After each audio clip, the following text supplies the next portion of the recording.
Vamos a abrir la Biblia, hermanos, para leer la palabra de Dios en el libro de Génesis, capítulo número 6. Vamos a leer ahí la escritura, ya que en la última ocasión completamos el estudio del capítulo número 5.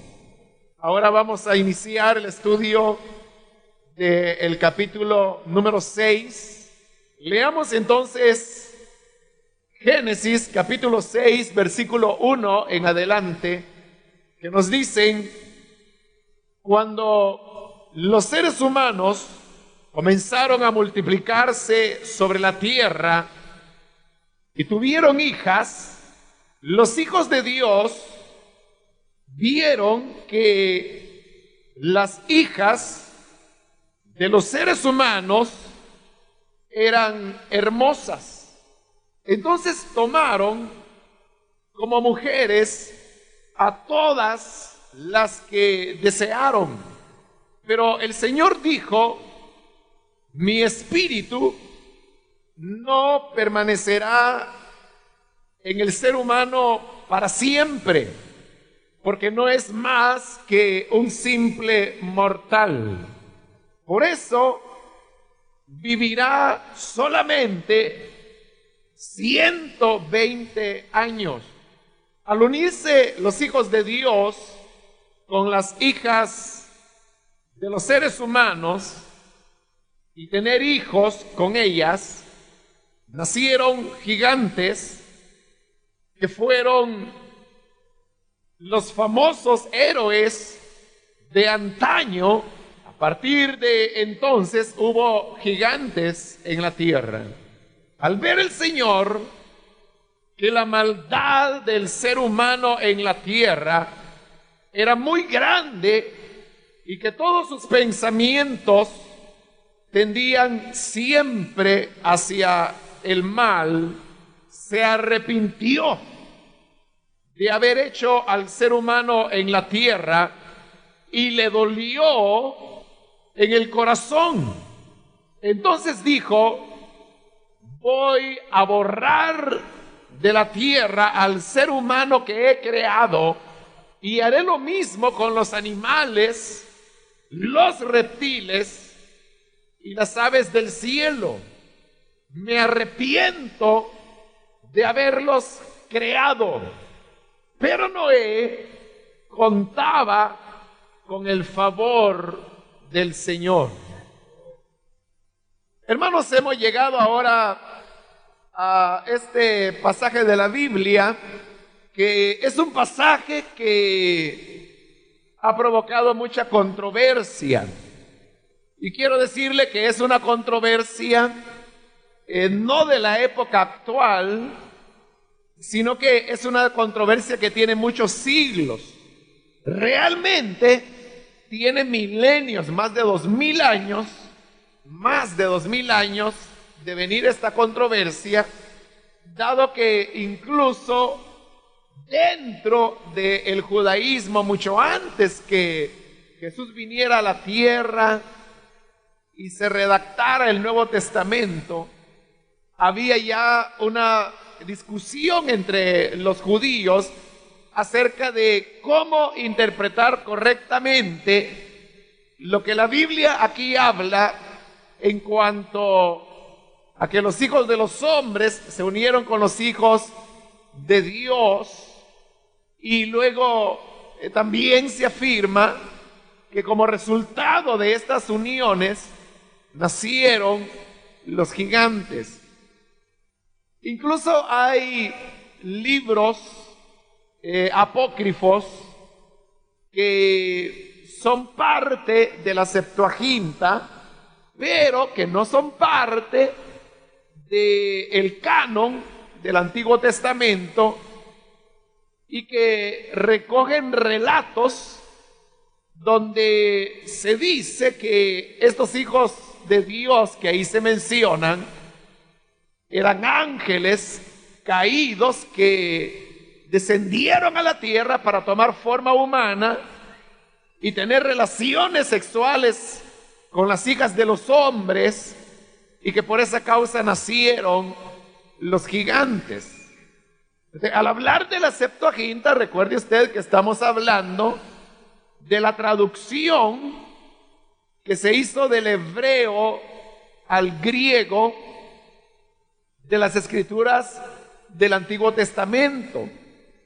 Pero la Septuaginta es una traducción que data de la época cuando se produjo la cautividad en Babilonia, y el mismo libro de Jeremías, si usted lo ha leído, recordará que el grueso de la población de Israel es llevada cautiva a Babilonia. Pero hay un grupo de judíos que deciden huir y refugiarse en Egipto. Y en ese grupo iba Jeremías, porque Dios le pidió que fuera con ellos. Ahora, ese grupo que llegó a Egipto, ellos se asentaron en varias ciudades de Egipto, pero la más importante era la que se llamaba Alejandría. Alejandría fue una ciudad que en esa época llegó a ser un centro de mucho intelectualismo, de mucho academicismo, de tal manera que en Alejandría es donde se encontraba la famosa biblioteca de Alejandría, que en su época fue la biblioteca más grande que había en el mundo y que lastimosamente, irracionalmente fue destruida en una invasión que hubo a Egipto. Pero el hecho es que en Alejandría se encontraban las personas más cultas, y eso no era diferente con los judíos, ya que los judíos que llegaron a Alejandría eran a la vez los más cultos, y ellos son los que se dieron a la tarea de recopilar toda la literatura que había sido escrita por los judíos, porque ellos ahora estaban sin patria y lo que querían era como conservar la cultura judía. Entonces ellos recopilaron todas las escrituras, o los escritos más bien, judíos que habían. Pero como todos los judíos, siempre escribían temas relacionados con Dios, porque esa es la cultura judía, eminentemente religiosa. Entonces ellos tomaron todo eso, lo tradujeron al griego, y eso es lo que llegó a conocerse con el nombre de la Septuaginta, o la versión de los 70, como también se le llama. Ahora, ¿qué significa eso? Que la Septuaginta no solamente tiene los libros que siglos después los mismos judíos determinarían que eran el canon del Antiguo Testamento, es decir, los libros que nosotros hoy reconocemos como escrituras del Antiguo Testamento, sino que aparte de eso, la Septuaginta también tenía una gran colección de escritos, todos judíos, pero que en ese momento lo que les interesaba a ellos era conservar todas las expresiones escritas de la cultura judía. Ellos no estaban muy preocupados si estas eran inspiradas o no por Dios, si eran o no escrituras. No era ese el criterio. El criterio era conservar todo y traducirlo al griego, y eso es la Septuaginta. Por eso, si usted en alguna ocasión tiene la oportunidad de tener acceso a la Septuaginta, a un ejemplar de la Septuaginta, obviamente está escrito en griego, pero si usted lo examina y más o menos usted tiene una noción de cómo leer o cómo se pronuncian las consonantes griegas, las vocales y los diptongos, usted va a ver que la Septuaginta no solamente son los libros del Antiguo Testamento, sino que usted va a encontrar allí una serie de escritos que les serán totalmente extraños, porque no son, hermanos, parte de la Escritura. Libros como por ejemplo la ascensión de Moisés, ese es un libro, por ejemplo, que está en la Septuaginta. También hay varios apocalipsis, o sea, no uno, sino que varios apocalipsis, y son parte de la Septuaginta. Pero lo que le quiero decir es que allí en la Septuaginta hay ya escritos donde se discute el tema que aquí, en estos versículos que hemos leído del capítulo 6 de Génesis, bueno, ellos lo dan por un hecho, ¿no? Que eran ángeles, los hijos de Dios, que tomaron forma humana y tuvieron relaciones sexuales con las hijas de los hombres, y eso dio paso al nacimiento de los gigantes. Y por eso le digo que esta es una discusión no de ayer, sino que es una discusión, ni siquiera una discusión de dentro de la iglesia cristiana.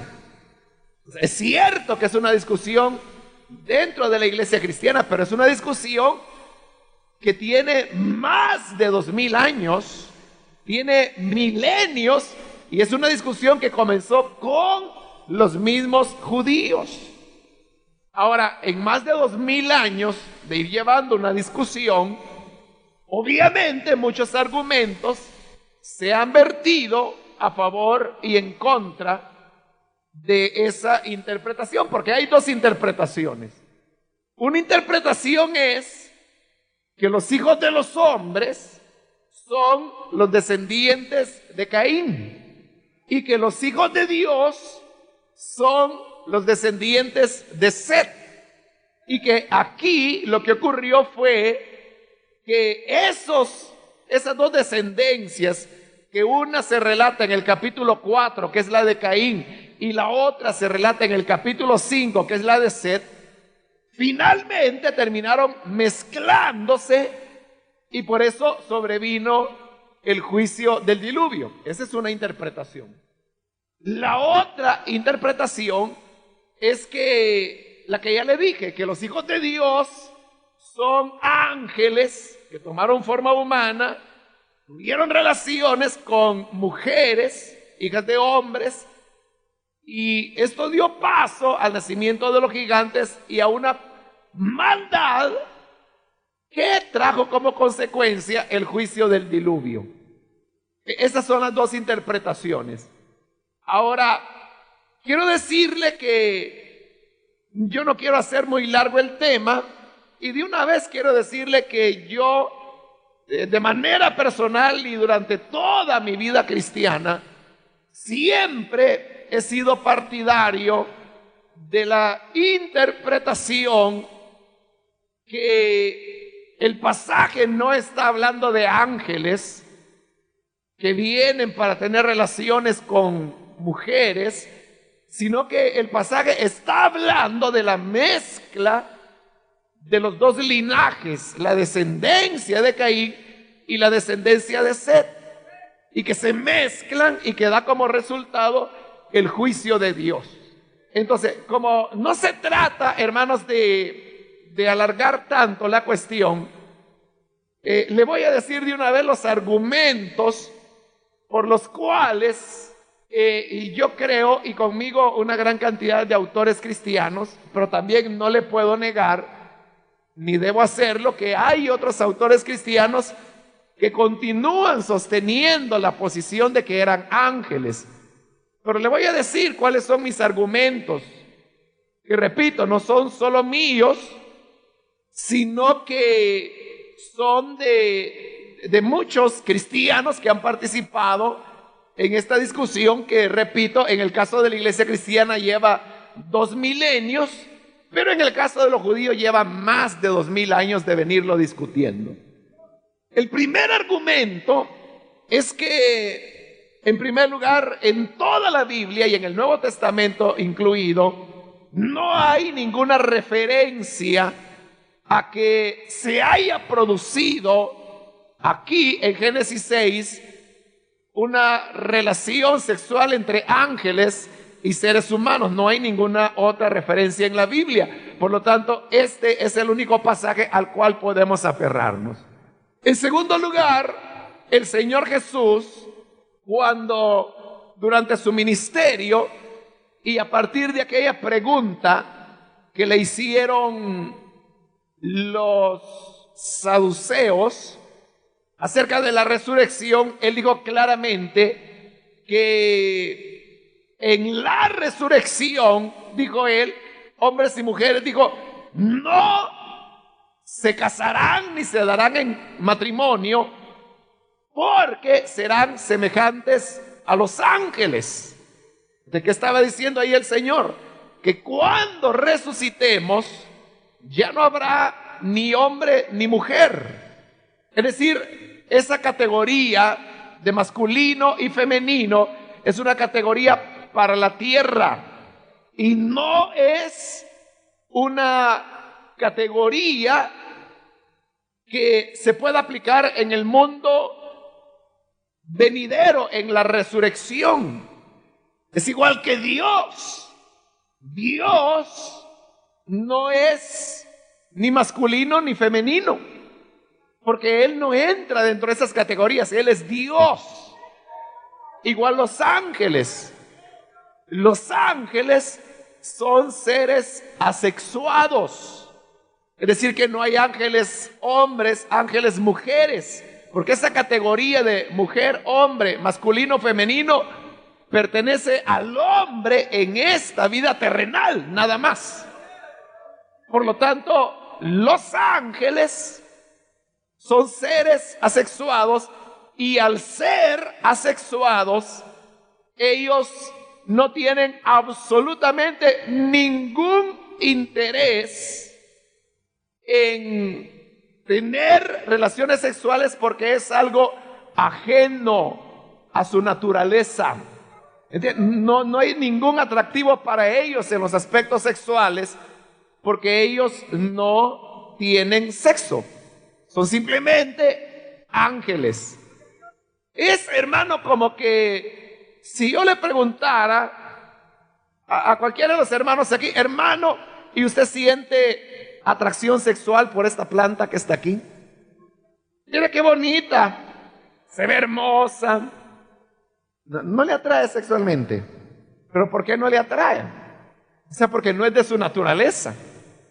O sea, ¿y yo qué tengo que ver con esa planta sembrada ahí en la tierra, no? ¿Entiendes? Es una naturaleza totalmente diferente. Lo mismo ocurre con los ángeles. Para los ángeles no hay ningún atractivo en eso. Entonces, ese sería el segundo argumento. Tercer argumento es que aquí se menciona que eran hijos de Dios.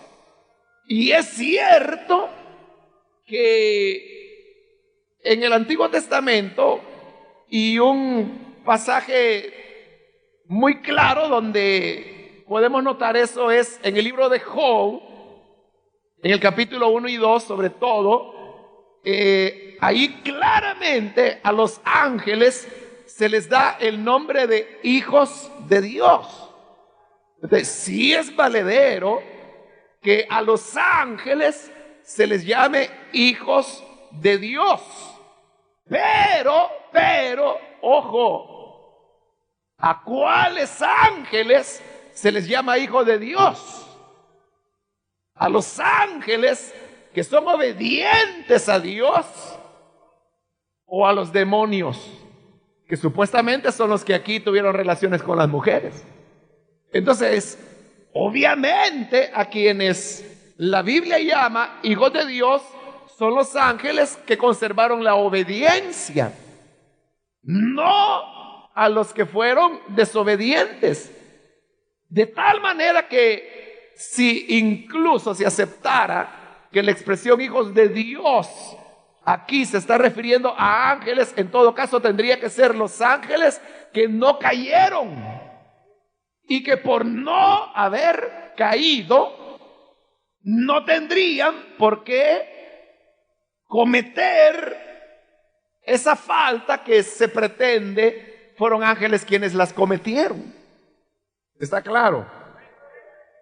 Cuarto argumento: si los ángeles son seres asexuados y además incorpóreos, ¿cómo se explica que esa supuesta unión haya dado como resultado un embarazo?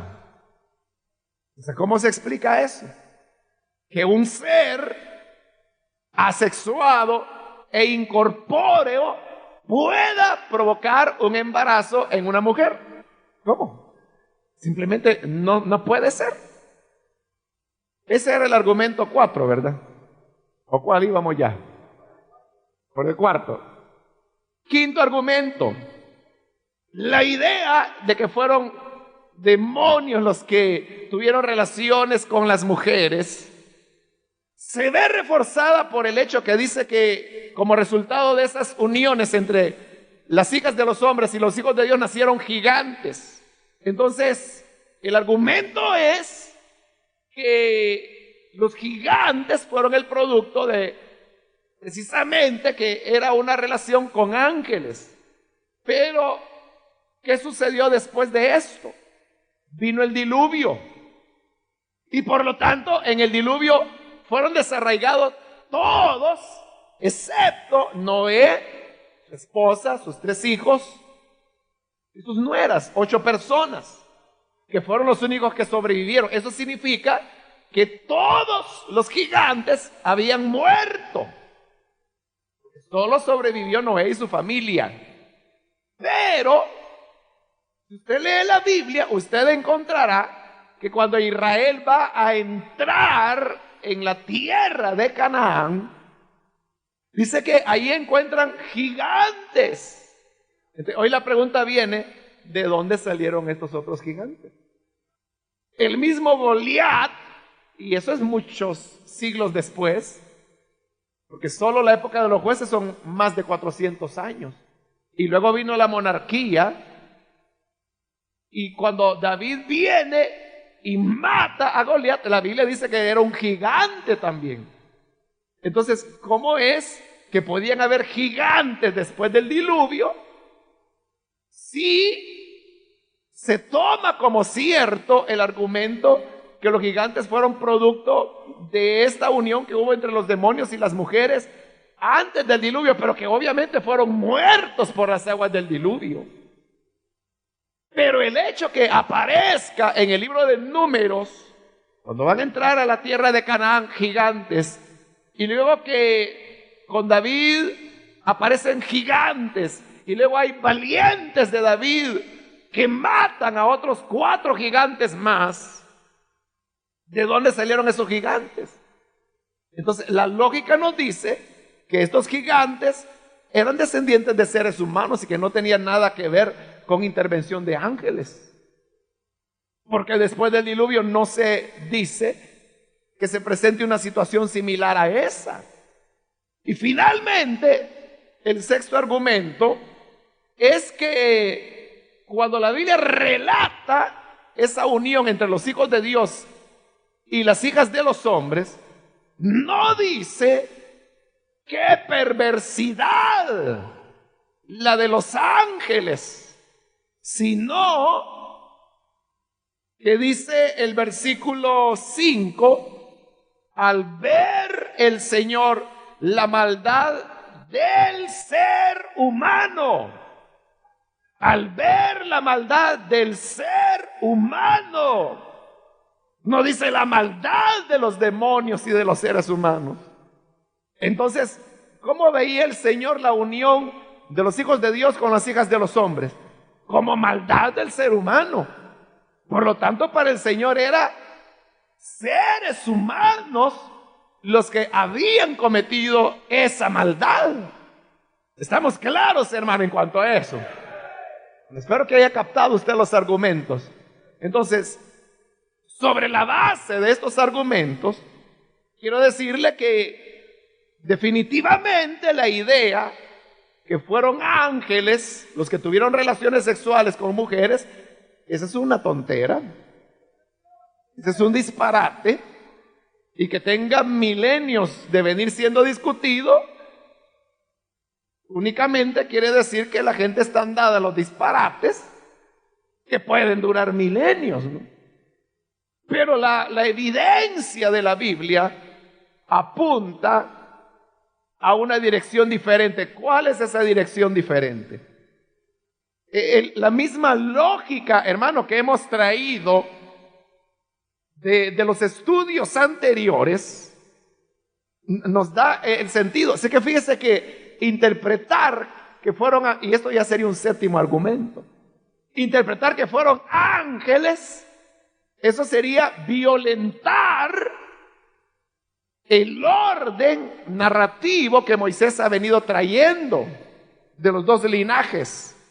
Porque si los problemas fueron con ángeles y las hijas de los hombres, entonces significaba que la descendencia de Set se mantenía pura e invocando a Dios.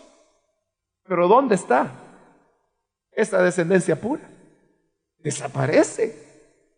Por lo tanto, es clarísimo que de lo que se trató es de la mezcla de ambos linajes, y por eso es que la descendencia que invocaba a Dios ya no existe. Solo queda un hombre sobre la tierra, y ese se llamaba Noé. Trata de la mezcla pecaminosa de el linaje descendiente de Caín que se nos presentó en el capítulo 4 y la descendencia de Set que se nos presentó en el capítulo 5.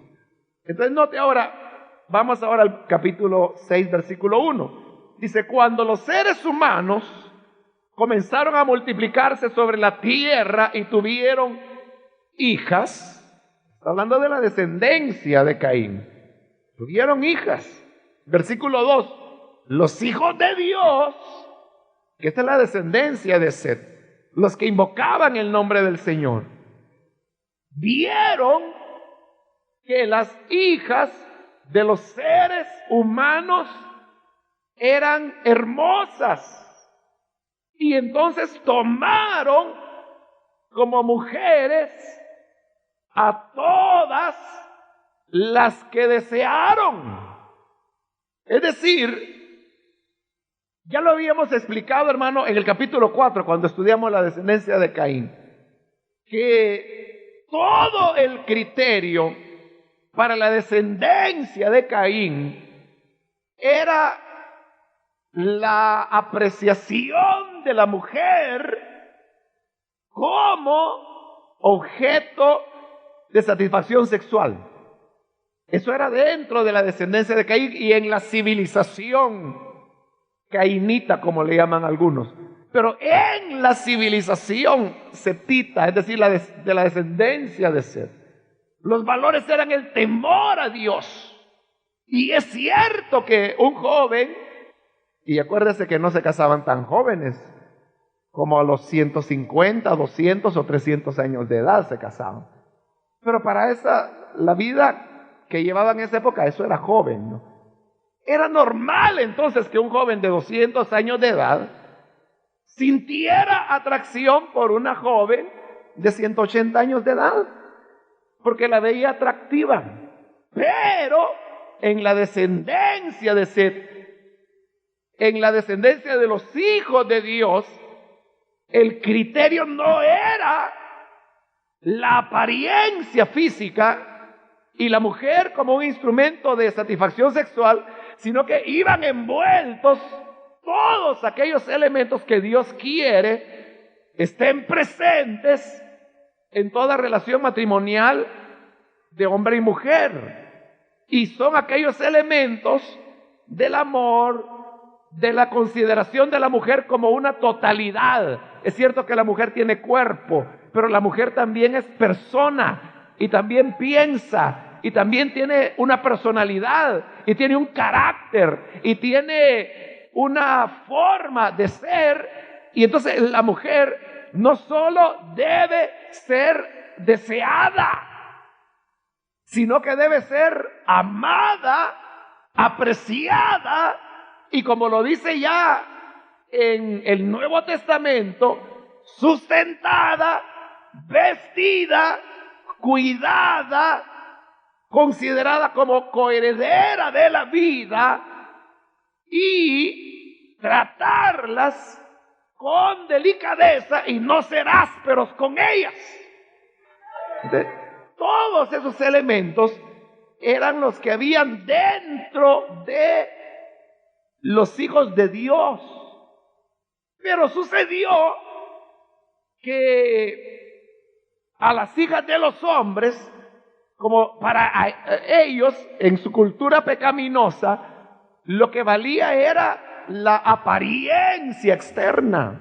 Entonces, la mujer era valorada por el cuerpo que tenía. Y por eso se recuerdan los nombres que les daban.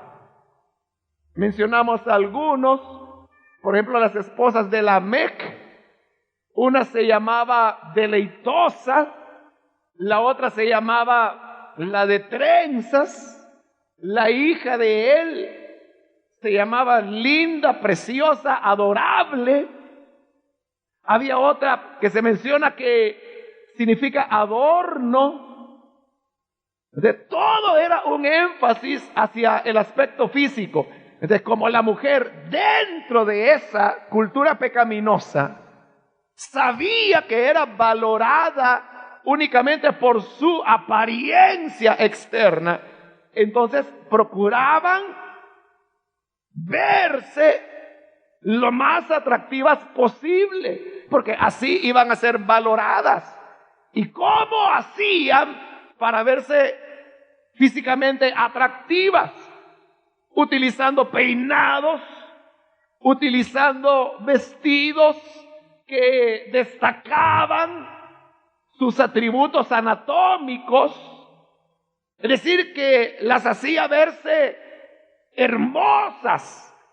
Y el problema es que los hijos de Dios, los que habían temido a Dios, comienzan a juzgar a la mujer bajo los mismos criterios que habían tenido los descendientes de Caín. Y es que dice que las vieron que eran hermosas y no vieron otras cosas, no vieron si temían o no a Dios, si invocaban o no a Dios, cuáles eran sus costumbres, cuáles eran sus familias. O sea, ya no les importó nada, sino solamente el hecho de que eran hermosas. Entonces los hijos de Dios toman los criterios, los valores de los hijos de los hombres, es decir, la descendencia de Caín, y al ver que las mujeres eran hermosas, dice, entonces tomaron como mujeres de ellos a todas las que desearon. La Reina Valera dice, escogiendo entre todas.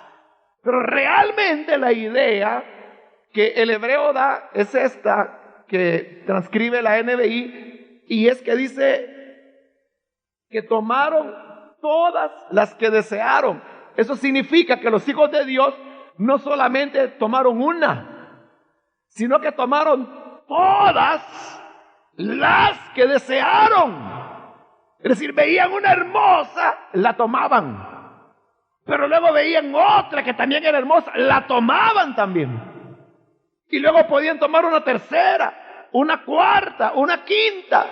Es decir, que los hijos de Dios, que habían sido hasta entonces fieles dentro del matrimonio, que habían sido monógamos, que habían actuado e invocado el nombre de Dios, ahora comienzan a hacer colección de harenes.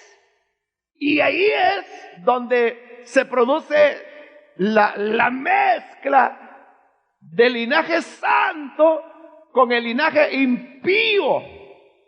Ahora quiero decirle una cosa importante, porque es importante, y es lo siguiente. Satanás, usted recordará que la última vez que fue mencionado fue en el capítulo 3, cuando aparece como una serpiente que tienta a Adán y a Eva. Y luego en todo el libro de Génesis, él no vuelve a aparecer. Satanás nunca más se vuelve a mencionar.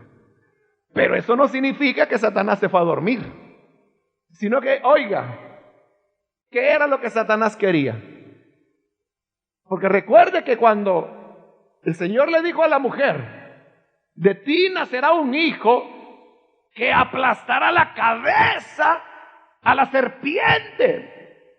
La serpiente estaba ahí y escuchó lo que Dios estaba diciendo. Entonces, ¿qué se propuso la serpiente? Es lógico que Satanás dijo, bueno, si la mujer tendrá un hijo que me va a malmatar, mejor yo lo malmato primero a él antes que me haga algo. Y por eso es que cuando Abel comienza a mostrar temor a Dios, como ya lo estudiamos, entonces Satanás dice, este puede ser el que me va a aplastar. Y si no, un descendiente de él. Entonces, ¿qué hace? Viene y lo mata. Y se acabó. Pero entonces viene Dios y en respuesta a la oración de Eva, como ya lo hemos estudiado, le da otro hijo que se llama Set. Entonces dijo Satanás, bueno, a Set podría matarlo también, pero entonces va a venir otro. Y si mato a ese, vendrá otro. Y si mato a ese, vendrá otro. Entonces dijo Satanás, no es buena idea estar matando a la descendencia de la mujer. Entonces tuvo una idea mejor: corromper esa descendencia de la mujer. Y esta no es la única vez que Satanás hace esto. Cuando Israel entra a la tierra prometida, Moisés y Josué fueron muy claros y les dijeron, no se vayan a mezclar con los paganos. Y Moisés les dijo, porque el día que ustedes emparenten con ellos, ellos serán espinos en sus ojos, serán azotes a sus espaldas. Pero ¿qué hizo el pueblo? Cabal lo que Moisés había dicho y Josué que no hicieran, fueron a hacer. ¿Cuál fue el resultado? Que el pueblo que Dios había escogido para que fuera un reino de sacerdotes se convierte en una nación idólatra, de manera que Dios tiene que destruirla. Cuando Israel está allá junto a la tierra de Moab, igual Balaam sabía que no podía maldecir lo que Dios había bendecido. Pero entonces viene y le dice a Balac, mira, te voy a dar un consejo. Tú no tienes por qué luchar contra Israel.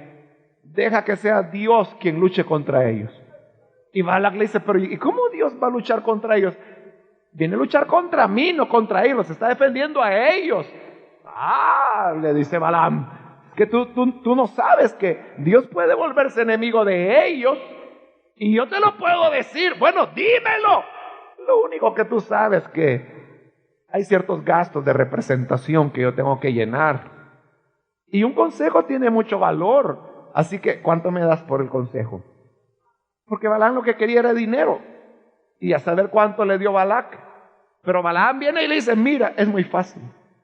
Envía en medio de Israel, busca entre las moabitas, a las más jóvenes, a las más bonitas, a las que tengan cara más fina, a las que tengan piernas más atrayentes.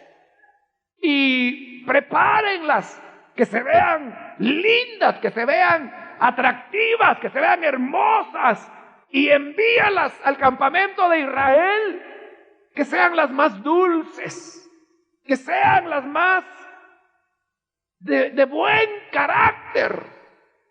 Y entonces verás que si logramos que los israelitas amen a estas moabitas, tú tranquilo, porque Dios se va a encargar de malmatarlos a ellos. Y así fue. Así fue. De repente, allá en el campamento de Israel comienza a aparecer una moabita y los israelitas se quedan. ¿Y esta? ¿Y vos la conoces? No, no la conozco. Bueno, tal vez necesita algo. ¿Qué tal, señorita? Mi nombre es José, hijo de Isaí, ¿puedo servirle en algo? Pues mira, guapo, sí hay algo en lo que tú me puedes servir. Y comienza el jugueteo. Pero la cuestión es que eso termina, hermano, en que comenzaron a pecar y a fornicar. Y cuando eso ocurre, Dios se enoja y comienza a malmatarlos y a malmatarlos y a malmatarlos y a malmatarlos. Y Balac ya estaba feliz. ¡Ja! ¿Ya viste, Balac? Te lo dije. Tranquilo, dile a los soldados que se vayan a dormir. Dios los está matando. Y era cierto. Porque ¿qué había logrado Satanás? Mezclarlos. Pero entonces, allá estaba Moisés y estaba uno de los hijos del sumo sacerdote y estaban diciendo, bueno, ¿qué problema? ¿Qué hacemos con esto? Y en eso estaban cuando aparece un muchacho israelita que venía jalando a una muchacha madianita y la madianita le decía, no, pero como diciendo, no, pero sí, ¿verdad? A Juan que lo llevan y él que no quiere, ¿verdad? Así iba la madianita. Pero pasan enfrente de donde Moisés estaba. Y el hijo del sumo sacerdote se enoja tanto que en ese momento toma una lanza y se va detrás de ellos. Y ellos ya habían entrado en una tienda y ya estaban, hermano, ahí en una situación de fornicación. Cuando llega el hijo del sumo sacerdote, toma la lanza y se las clava a los dos. Y los mató de una vez en su celo por la obra de Dios. Y cuando Dios vio eso, Dios se sintió honrado y detuvo la matanza. Y le dijo, Moisés, por lo que hizo este muchacho, yo voy a detener la matanza, porque veo que él me ama, que tiene celo por mí. Y entonces se paró la matanza. Entonces Moisés dijo, bueno, tenemos que limpiar. Así que a todas esas mujercillas que han venido aquí, a todo ese montón de locas en minifalda que se han venido a meter acá, sáquenlas. A todas esas pestañas alargadas y esas jóvenes pintadas, sáquenlas. Y las degollaron y las mataron y dijeron, porque esta es su destrucción. Y cuando los mataron, Moisés dijo, ahora sí, agarren las armas porque vamos contra Moab, porque ellos quisieron atentar contra el pueblo de Dios y destruyen a Balac. Y el mismo Balaam es muerto por causa del consejo que había dado. Pero ese era un consejo totalmente satánico. Bueno, y yo podría seguir con la historia. A veces Satanás combina la matanza con la mezcla. Le he dado algunos ejemplos de mezcla, pero un ejemplo de matanza es cuando él sabe que ha nacido en Belén el rey y dice, hoy sí, ya nació el que me va a aplastar la cabeza. Entonces, manda a hacer una matanza de los niños, pero Jesús es librado por la providencia de Dios.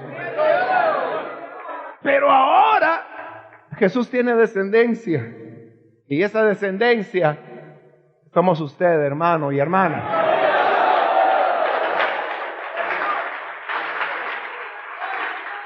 ¿Y qué ha hecho Dios con la iglesia? Las mismas dos cosas.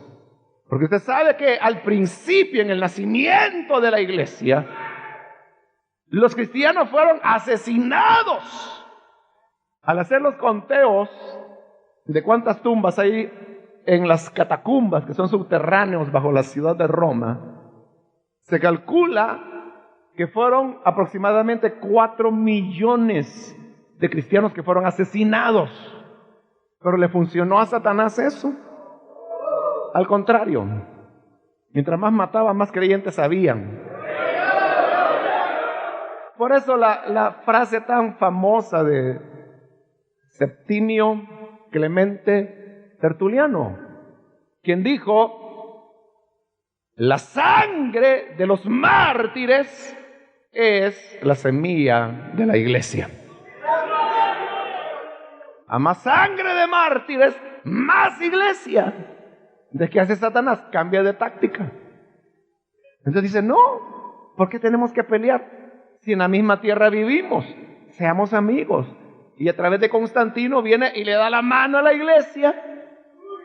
Y supuestamente problema arreglado. Problema arreglado para Satanás, pero para la iglesia es ahí donde comienza su degradación.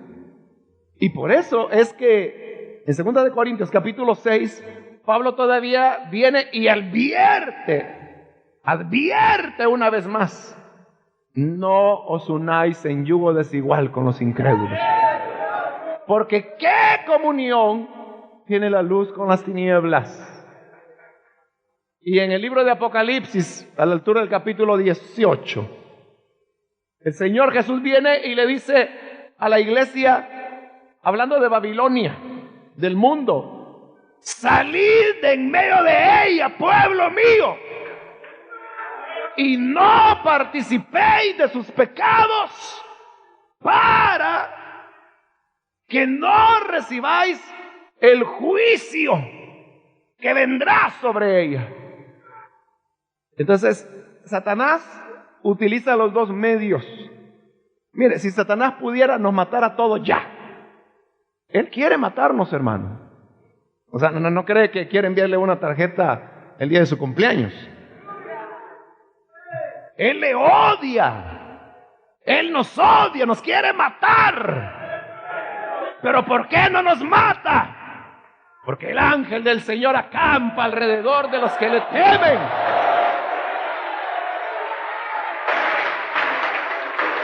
Y los defiende.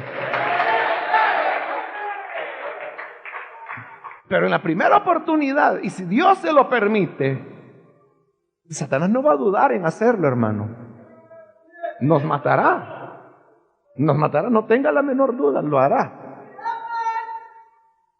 Pero, como sabe que el Señor nos guarda con sus ángeles, entonces recurre al otro método. Y es que nos mezclemos con el mundo. Que ya no estemos separados de Babilonia, sino que estemos dentro de Babilonia. Por eso es que Juan decía: hijitos, no améis el mundo ni las cosas que están en el mundo. Pero cuando uno ama las cosas que están en el mundo, ahí viene Santiago y dice: la amistad con el mundo, enemistad contra Dios es. Y no se puede ser amigo del mundo sin convertirse en enemigo de Dios. Ahí es donde Satanás viene y nos envía muchas invitaciones, no solo de tipo sexual, sino que en cuanto a los valores de esta tierra, trata de hacernos caer en la ambición desmedida, trata que no tengamos lo que Pablo dice, porque Pablo dice que teniendo que comer y con qué vestirnos, con eso estemos satisfechos. Eso dice la palabra de Dios. Pero viene el mundo y nos dice: no, ¿cómo te vas a satisfacer? Tú tienes que ser una persona emprendedora, ambiciosa, sal adelante. Mira, ya están a la venta los vehículos 2006, ya el 2004 o 2005, ya eso ya está pasado de moda. Y ahora hay mejores casas, hay mejores teléfonos, hay esto, hay lo otro. Y entonces colocan sobre el creyente una presión para volverse vanidoso, codicioso, tener ojos de adulterio, tener una lengua sucia, tener oídos que solamente andan recogiendo las vulgaridades de este mundo. Entra la sensualidad, entra la búsqueda del placer, entran los elementos de este mundo. No, si es que hoy está de moda andar de bikini en la calle. Bueno, estará de moda para los hijos de los hombres, pero para los hijos de Dios, la Biblia dice que debemos andar en pudor y modestia. Amén. No mezclarnos, porque si nos mezclamos, entonces viene la ira de Dios. ¿Por qué? Porque Él nos compró con sangre, como dice la Biblia, para que seamos un pueblo propio de Él, celoso, dice, de buenas obras. Él envió a su Hijo, murió por nosotros y derramó su sangre para que seamos pueblo de Dios, celosos de buenas obras, no para que seamos sinvergüenzas, pícaros, mentirosos, mujereros, hombreros, pecadores, fornicarios, adúlteros. Dios no quiere eso de nosotros, sino que quiere que vivamos en la rectitud en la cual anduvo Noé, y que por esa rectitud el Señor lo arrebató y desapareció, porque quería librarlo de esta generación mala y perversa.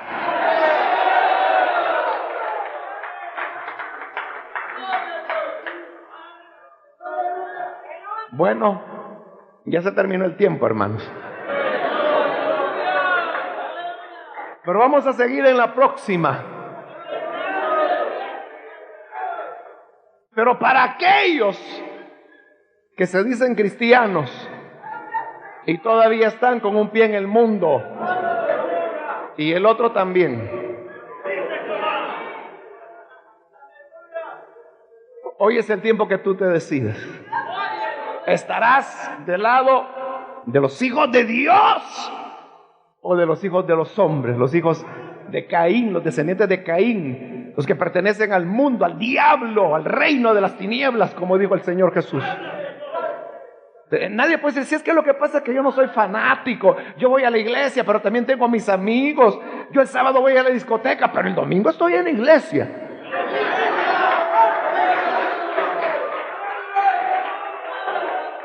Dice el Señor, y no yo, pero dice el Señor en Apocalipsis: por cuanto no eres ni frío ni caliente, te vomitaré de mi boca.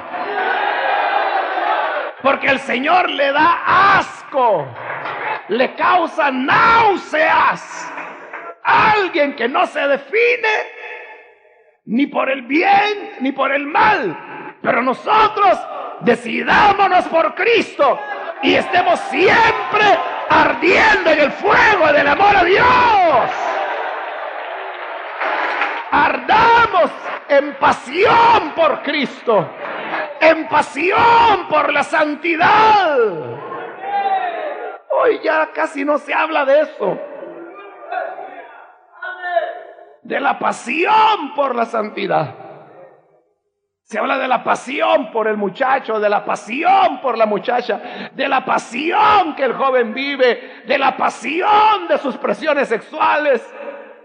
Pero nadie habla de una pasión por la santidad, una pasión por el Hijo de Dios, una pasión de vivir consagrado, entregado a Él, una pasión por andar en la luz, una pasión por la verdad, una pasión por la integridad, una pasión por la justicia. No hay esa clase de apasionados. Pero quiera Dios levantar en medio nuestro una generación que verdaderamente ame a Dios más que todas las cosas, y no le temeremos a nada. No le temeremos a nada más que al pecado. Así que si usted está un poco indeciso, se acabó. Hoy, usted tiene que aferrarse a los pies del Señor y vivir intensamente la fe cristiana, ser creyente de verdad, antes que el juicio de Dios vaya a venir. Vamos a orar, vamos a cerrar nuestros ojos.